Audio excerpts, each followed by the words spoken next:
우리 오늘 시편 72편 말씀으로 참된 왕의 통치라는 제목의 말씀 함께 나누겠습니다. 나흘 전에 우리 수요기도회 때 이스라엘의 3대 절기, 명절에 대해서 살폈습니다. 성경에는 유대인들이 지켜야 될 3대 명절이 기록되어져 있는데 우리나라 사람들이 지키는 설, 추석 명절과 조금 그 의미가 다릅니다. 우리 아시아 문화권에서는 조상 제사 혹은 조상의 은덕으로 후손들이 잘 되는, 그래서 가족들끼리 조상 제사 지내고 또 맛있는 것 먹는 그런 의미가 명절인데, 유대교 명절, 특별히 유월절, 칠칠절, 장막절로 불리는 이 3대 명절은 다른 의미가 있습니다. 우리 민족이 어디에서부터 출발했는가?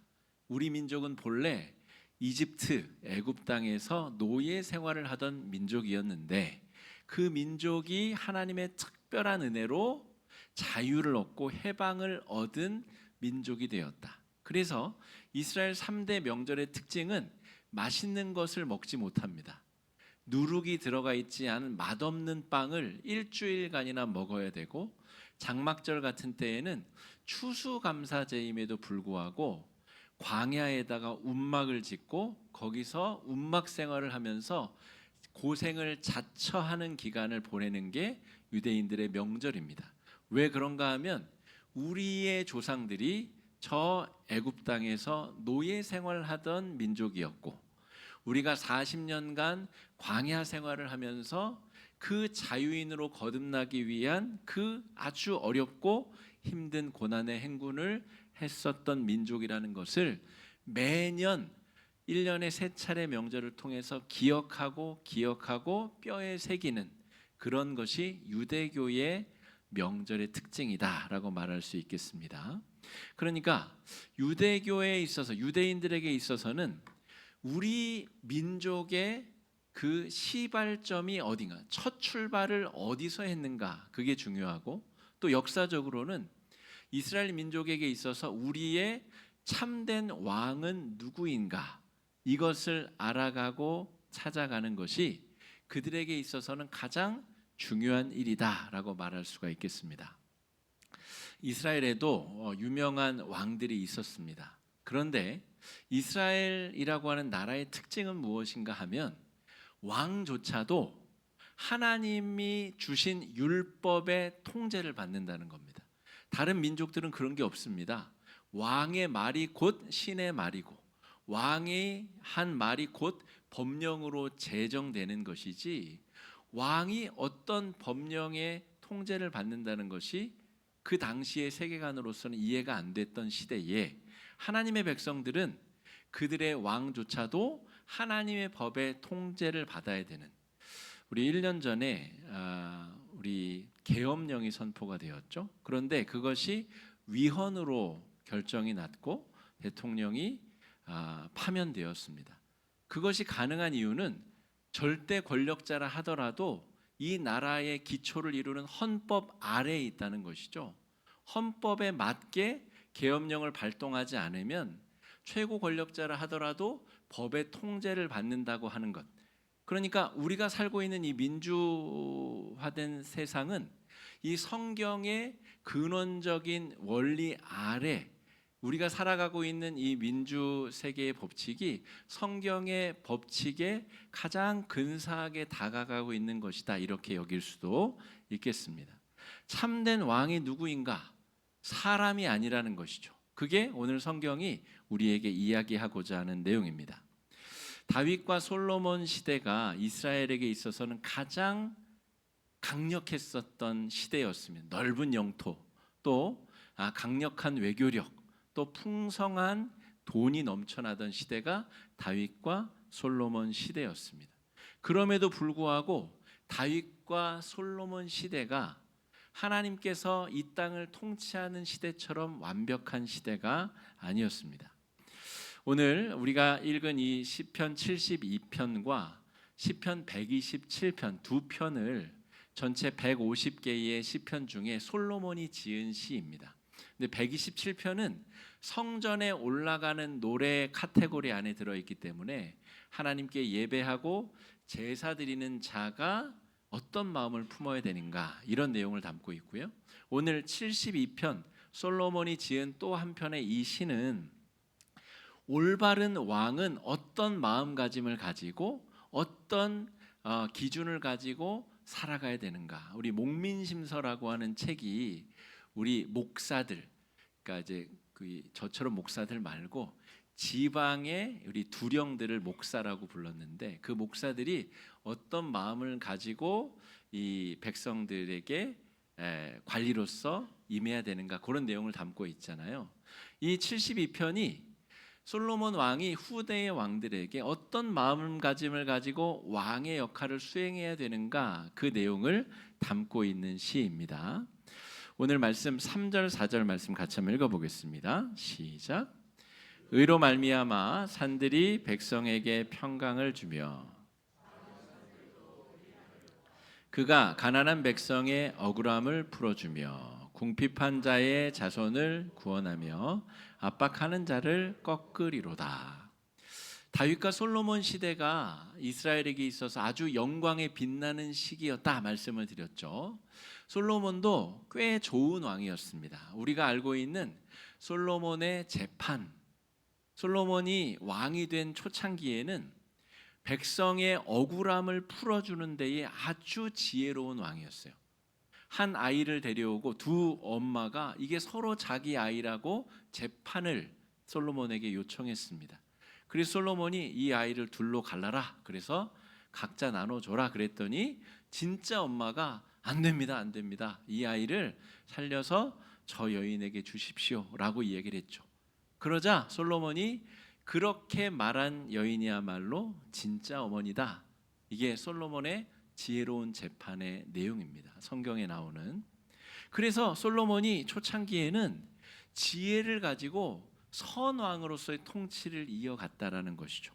궁핍한 자의 자손을 구원하며 압박하는 자를 꺾고 그들을 구원해내는 선한 왕을 지혜로서 행했다라고 하는 겁니다.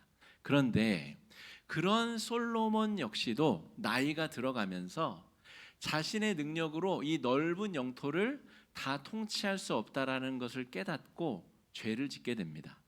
그에 앞서서 다윗의 이야기를 좀 먼저 살필 필요가 있습니다. 이스라엘 역사상 가장 위대한 왕이라고 불리는 다윗, 그는 밧세바라는 여인에게 음욕을 품고 그 남의 아내를 자기가 얻기 위하여 그 우리아라는 사내를 살인 교사하기도 하였고, 그 여인을 취함으로 말미암아서 어마어마한 범죄를 저지르게 됩니다. 또한 하나님이 기뻐하시지 않은 인구조사를 했다가 7만 명의 백성들이 몰사당하는 일도 펼쳐졌습니다. 그러니까 우리가 아는 그 어떠한 대단한 인물도 우리의 참된 왕이 될 수 없다라는 이야기가 성경의 주제입니다. 우리 성도님들 중에도 지지하는 정당에 따라서 역사상 가장 위대한 대통령을 다르게 평가하실 겁니다. 어떤 분들은 이승만, 박정희 대통령이 대단하다 하실 것이고, 어떤 사람은 노무현, 문재인 대통령이, 또 김대중 대통령이 잘한 대통령이다라고 평가하실 수 있죠. 그러나 오늘 말씀의 근거에서 제가 목사로서 여러분에게 권면드리는 내용은 성도에게 있어서 우리의 기준은 인간 왕, 인간 지도자에 국한되어서는 안 된다는 것이죠. 그들 역시 똑같이 실수하고 똑같이 넘어지고 우리처럼 죄의 욕망에 사로잡히는 인간에 불과하다는 것입니다. 오늘 말씀이 전하고자 하는 본질이 거기에 있습니다. 솔로몬은 용장이 아닙니다. 지장이죠. 지혜로운 장수. 그래서 아버지로부터 물려받은 어마어마한 영토, 아버지는 전쟁에 능한 장군이었습니다. 그래서 넓은 영토를 자기가 개척해냈고 정복해낸 사람이죠. 그런데 그 땅을 아들에게 물려줬는데 아들은 몸을 쓰는 왕이 아니라 머리를 쓰는 왕이었어요. 그 처음에는 지혜로운 재판으로 백성을 선하게 다스렸으나 그것으로는 도무지 감당이 안 되는 시점이 오게 된 것이죠. 그래서 어떤 결정을 하냐면 주변에 있는 나라들과 정략적 결혼 관계를 맺습니다. 저 아람과 페니키아와 그 공주들을 아내로 맞아들여서 전쟁이 더 이상 벌어지지 않는 사돈 국가를 만든 겁니다. 그래서 1000명의 처첩을 둔 희대의 왕이 됩니다. 의자 왕은 뭐 저리 가라 할 정도로 음욕이 넘쳐서가 아니라 그가 할 수 있는 최선의 외교력으로 전쟁을 방지하고자 그런 일을 벌였다는 거죠. 그런데 거기까지가 솔로몬 지혜의 한계였습니다. 아람의 페니키아의 여러 나라의 공주들이 자기와 결혼하러 오면서 자기들 나라의 민족 우상, 민족 신들을 다 가지고 들어온 것이죠. 그래서 예루살렘 곳곳에 자기 신을 섬길 수 있는 산당을 세워달라고 한 겁니다. 예루살렘 그리고 온 이스라엘 전역에 그래서 이방 우상의 산당들이 세워지게 됩니다. 그런데 이것이 시간이 지나고 지나가면 지나갈수록 이제는 대사관의 역할을 하게 됩니다. 그래서 지금 우리 광화문 앞에 있는 미국 대사관에도 한국인들이 함부로 못 들어가죠. 분명히 한국 땅인데 그 영역은 미국 영토입니다. 미국에 있는 한국 대사관은 또 반대입니다. 미국에 있는 땅인데 한국 땅인 것이죠.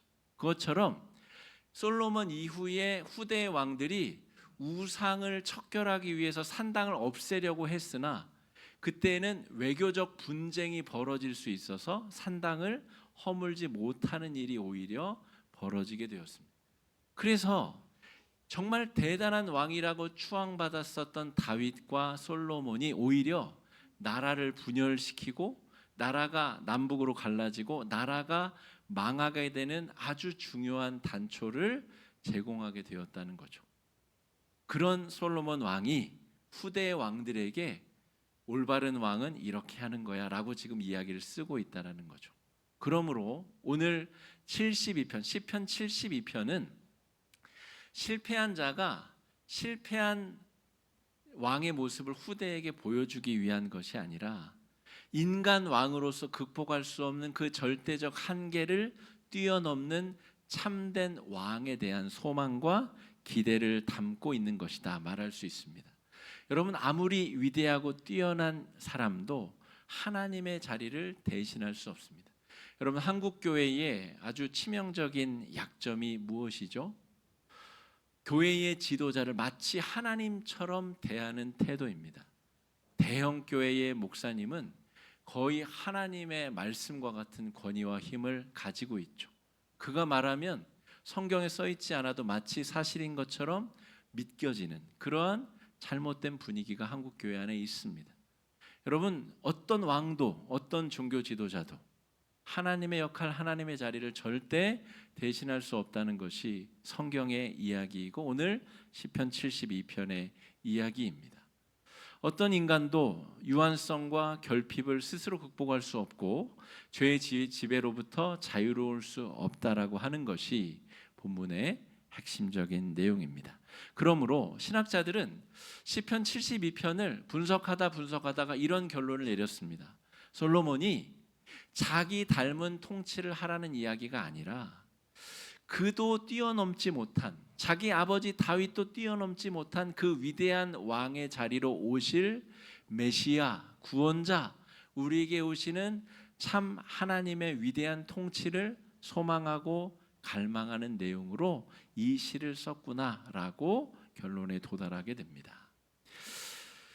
하나님은 우리에게 인간으로 오셨습니다. 이 대림의 기간은 인간으로 오시는 예수님을 소망하는 기간이죠. 왜 하나님이 인간으로까지 낮아지셨을까? 왜 그러한 방법이 아니고는 우리를 구원할 방법을 찾지 못하셨을까? 우리 인간의 스스로의 능력으로는 자신을 구원할 수 없다라고 하는 이 자력 구원 불가능의 한계를 하나님이 극복하시기 위하여 스스로 낮아지셔서 인간이 되셨다라고 하는 것이죠. 여러분, 우리의 참된 왕이 누구일까? 내가 존경하는 어떤 지식인, 내가 존경하는 민족의 지도자, 내가 존경하는 연예인, 내가 존경하는 그 어떤 사람도 다 연약함과 한계와 절망이 있습니다. 지금 뭐 뉴스를 보니까 또 어떤 연예인이 뭐 고등학교 때 범죄를 저질러서 그동안 그 사람을 좋아했었던, 그 연예인을 좋아했었던 수많은 사람들이 또 실망하고 좌절하고, 여러분 그런데 여러분 그런 일들은 모든 사람에게 다 벌어질 수 있는 일입니다. 밝혀지지 않았을 뿐이지, 드러나지 않았을 뿐이지. 우리가 사람에게 소망을 두고 살아가는가, 아니면 이 대림의 시간에 우리에게 참된 왕으로 오시는 예수님께 우리의 모든 관심과 소망을 두고 그분을 바라보며 나아가는 기간으로 이 시간을 삼고 있는가 잘 점검해 봐야 됩니다.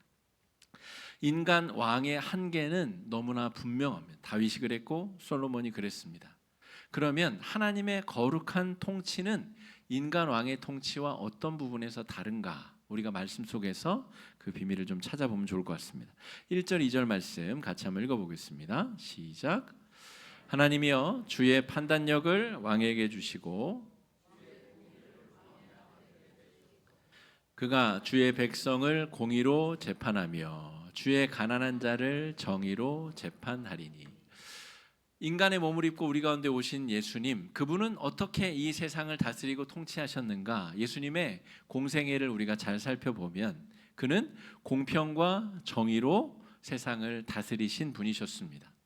차별과 폭력과 빼앗음과 어떤 다른 일을 배제시켜서 반사 이익을 얻으려 하는 모든 시도에 대해서 예수님은 강력히 경고하시고 징계하셨습니다. 당시에 여러 죄인들, 귀신 들렸었던 사람들, 세리들, 이런 사람들은 절대로 구원의 반열에 들어올 수 없는 배제된 사람들이었습니다. 그런데 오히려 예수님은 대제사장, 서기관, 바리새인, 사두개인과 같은 당시에 종교적 권력을 갖고 있던 사람들에게 오히려 그들과 맞서시고 그들의 권위를 끌어내리는 일을 하셨습니다. 모든 사람이 하나님 앞에 평등하다라고 하는 이 공의와 정의의 원칙을 공생의 기간에 실천하시고 드러내셨습니다. 그분이 우리에게 참된 왕으로 오셔서 하신 첫 번째 일이 바로 오늘 72편 1절과 2절이 기록된 공평과 정의의 사건입니다. 여러분, 어떤 목사도, 어떤 종교 지도자도, 어떤 권력자도 하나님 앞에 평등하게 공평과 정의의 원칙대로 평가받고 심판받게 될 것입니다. 성도들이라고 해서 목사와 다른 대접을 받거나 다른 평가를 받지 않습니다. 똑같이 하나님의 공의로운 심판대 앞에 저와 여러분 우리 모두가 그 어떤 누구도 함께 서게 되리라 믿습니다. 그래서 여러분, 성경에는 악인의 형통을 부러워하지 말라라는 표현이 그렇게 자주 등장합니다. 우리가 볼 때는 저 악인 망했으면 좋겠는데 하는 일마다 잘 되고 자식도 좋은 대학 가고 자식도 잘 되고 악인들이 잘 되면 그렇게 속이 쓰리고 아프잖아요. 그러나 그 어떤 악인도 죽음의 강을 스스로 건널 수 없습니다.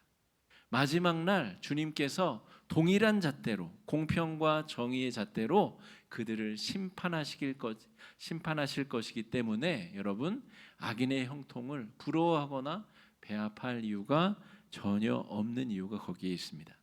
3절 4절 말씀 읽어보겠습니다. 시작. 의로 말미암아 산들이 백성에게 평강을 주며 그가 가난한 백성의 억울함을 풀어주며 궁핍한 자의 자손을 구원하며 압박하는 자를 꺾으리로다. 인간으로 오신 그 하나님께서 어떤 일을 하실 것인가? 공생의 기간을 통해 우리에게 이미 보여주셨습니다. 7 귀신 들렸었던 막달라 마리아에게 그 축기가 되는 마귀가 쫓겨나가서 그 삶이 평강을 얻는 귀한 은혜를 주셨고, 죽은 자를 살려내고 배고프고 줄인 자를 먹이시고 질병과 고통 가운데 있는 자에게서 그 질병을 걷어가 주셨습니다. 자격이 없는 자들에게 하나님의 자녀의 귀한 자격을 부여해 주셨습니다. 평강을 주시는 하나님, 구원의 자격이 없는 자에게 구원을 주시는 하나님. 여러분, 이 능력으로 말미암아 저와 여러분 우리도 구원받은 자들이 되었습니다. 여러분, 우리는 유대인이 한 명도 없어요. 혈통적으로 아브라함의 자손이 한 명도 없다는 거죠. 그런데 우리가 구원받은 이유는 참된 왕으로 오셔서 우리를 위해 십자가에 달려서 우리를 구원하여 주신, 무자격자에게 자격을 주신 하나님의 놀라운 은혜와 섭리로 말미암음입니다. 자, 6절 7절 말씀 읽어보겠습니다.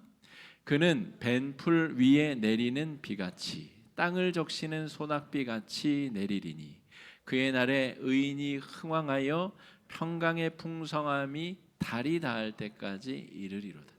이게 무슨 말이에요, 여러분? 벤풀 위에 비가 내리듯이 하나님의 은혜가 만물 위에 덮였다라고 하는 것이죠. 여러분, 예수 그리스도께서 십자가에 달려 돌아가심으로 참된 왕의 왕좌에 앉게 됩니다. 우리가 볼 때에는 처참한 죽음의 공간이 십자가이지만 그 사건을 통해서 예수 그리스도가 참된 우리의 왕의 자리에 등극하시게 됩니다. 그리고 그 왕의 실효적인 통치가 언제 이루어지냐면 성령 강림으로부터 이루어지게 됩니다. 우리 시스템도 그렇잖아요. 대통령 당선이 됐다고 해서 바로 대통령 임기가 시작되는 게 아닙니다.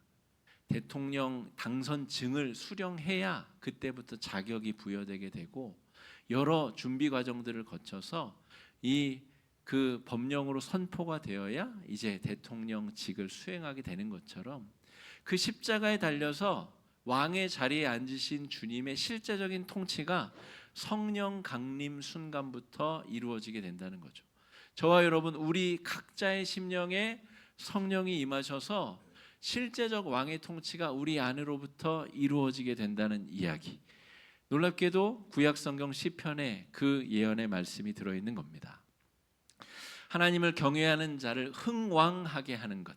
여러분, 내가 원하는 대로 돈이 많아지는 것이 흥왕하는 것이 아니라 내가 원하는 대로 문제점들이 다 없어지는 것이 흥왕케 되는 것이 아니라 하나님의 영이 더럽고 추한 우리 마음에 임하시게 되는 사건이 흥왕하게 되는 사건이고, 구원의 감격으로 새로운 자격을 얻게 되는 우리가 흥왕케 된 사람들이다 라고 말할 수가 있겠습니다.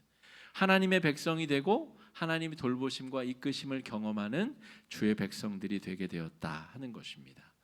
십자가에 달리신 하나님께서 그 거룩한 왕의 자리에 등극하셨고, 그리고 성령이 우리 마음에, 각자의 성도들의 마음에 내주하시는 순간 그분의 통치가 본격적으로 이루어지고 시작되어지게 됩니다.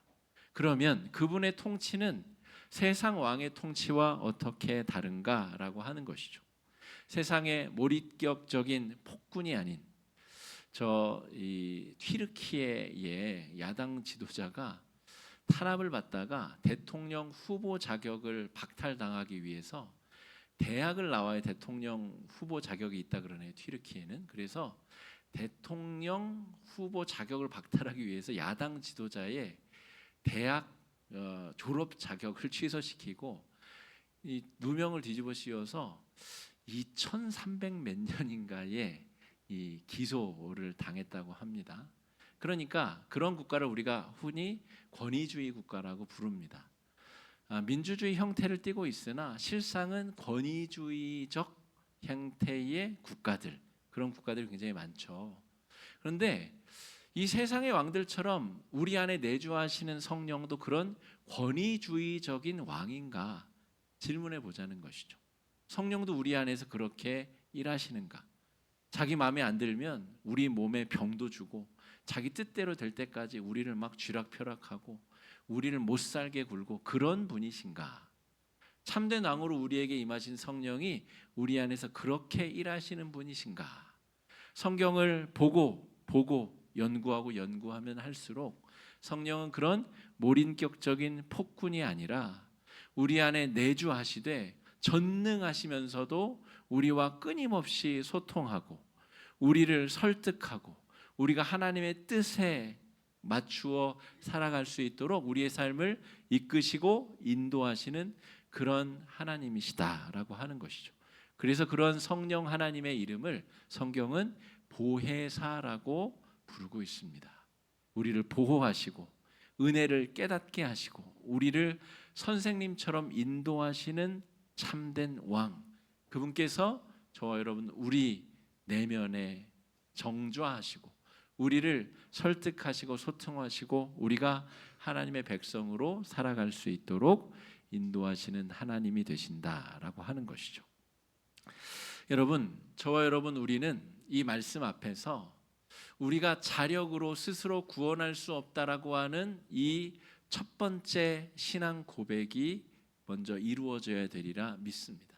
내가 노력한다고 해서 내가 나를 구원할 수 없다라고 하는 이 첫 번째 전제 조건, 이 고백이 우리 안에 먼저 있어야 될 것이고, 하나님께서 그런 우리를 구원하시기 위하여 스스로 낮아지셔서 십자가의 수치와 고통을 당하시고 우리 안에 내주하셔서 참된 왕으로 우리 가운데 오신 그 은혜와 사랑, 그분이 우리가 믿고 있는 정말 너무나 자랑스러운 예수 그리스도 참된 왕의 통치다라고 하는 것을 우리가 기억해야 되겠습니다. 대림절 세 번째 주일을 향해서 이번 주일 우리가 지나게 될 예정입니다. 삼위일체 하나님께서 우리를 사랑하셔서 우리를 구원하기 위해 어디까지 낮아지셨는지, 우리 안에 살아계신 성령은 우리와 어떤 대화와 교감을 나누시며 우리를 다스리고 계시는지 경험하고 또 은혜를 누리는 귀한 은혜의 한 주가 되시기를 주의 이름으로 축복합니다. 이 시간에 말씀 의지해서 함께 기도하겠습니다. 기도하실 때에 우리 안에 임하신 성령님, 삼위일체 하나님을 참된 왕으로 모시고 섬기고 나아가게 하여 주셔서 우리가 처한 여러 어려움과 환난과 위기를 말씀과 은혜로 잘 이겨내게 해달라고 이 시간에 함께 기도하며 나아가겠습니다. 기도하겠습니다.